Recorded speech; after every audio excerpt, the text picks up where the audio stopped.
Hi అండి, welcome to my channel. అందరూ ఎలా ఉన్నారు? బాగున్నారా అండి? Thank you. ఇప్పుడు మనం కొబ్బరితో చేసుకునే ఒక కేక్ లాంటి పదార్థం, దీనినే కోకోనట్ పుడ్డింగ్ అని అంటారండి. దాని రెసిపీ మనం చూద్దాం. ఇలాంటి ఒక బౌల్ తీసుకొని నేను కోకోనట్ తీసుకున్నానండి. వాటిని ఇలా సపరేట్ చేసుకున్నాను. సో వీటిని ఇలా కాకుండా ఇంకా చిన్న ముక్కలుగా మనం తరుక్కోవాలండి. చూడండి, ఈ విధంగా ఇలాగా మిక్సీ చేసుకోవడానికి ఇలా చిన్నగా చిన్ని ఈ సైజులో మనం ముక్కలుగా చేసుకొని రెడీ పెట్టుకుందాం. దీనిని ఒక పేస్ట్లా చేసుకుందామండి. ఇప్పుడు మనం చూడండి, సో మిక్సింగ్ బౌల్ తీసుకొని ఒక పేస్ట్, అంటే నేను అవి కోకోనట్ అనేది మనకు పాలు కావాలి కదా, సో ఆ కొబ్బరి ముక్కల్ని నేను పేస్ట్ చేయడానికి 1.5 కప్ వాటర్ అనేది యూస్ చేస్తున్నాను. చూడండి, 1 కప్ వాటర్ ఇస్తున్నానండి మేము.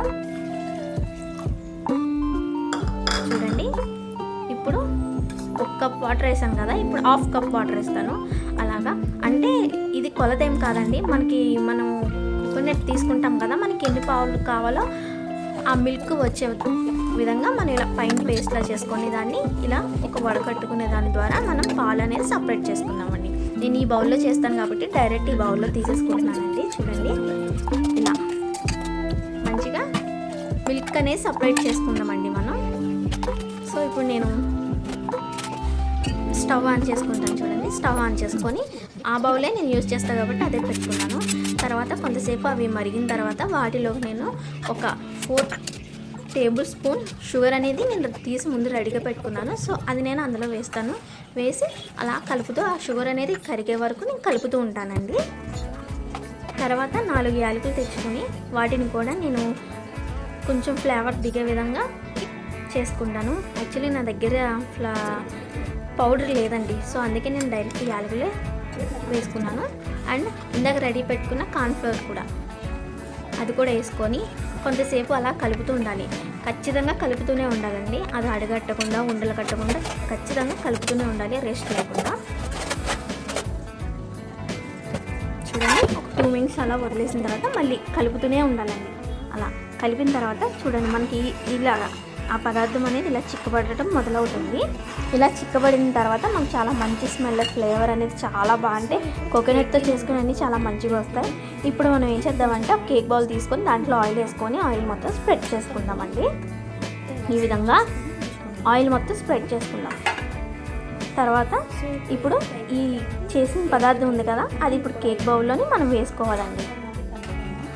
చూడండి, ఒకసారి మళ్ళీ కలుపుకొని కేక్ బౌల్లోకి ట్రాన్స్ఫర్ చేసుకుందాం దాన్ని. ఇప్పుడు మనం ఇదంతా కూడా కేక్లో ట్రాన్స్ఫర్ చేసుకుందాం. ఓకే, ట్రాన్స్ఫర్ చేసుకుందాం. చూడండి, చాలా జాగ్రత్తగా ఉండాలండి, కాలుతుంది. అక్కడ నేను అదే చెప్తున్నాను. చిన్నపిల్లలు ఎవరున్నా సరే దూరంగా పెట్టండి.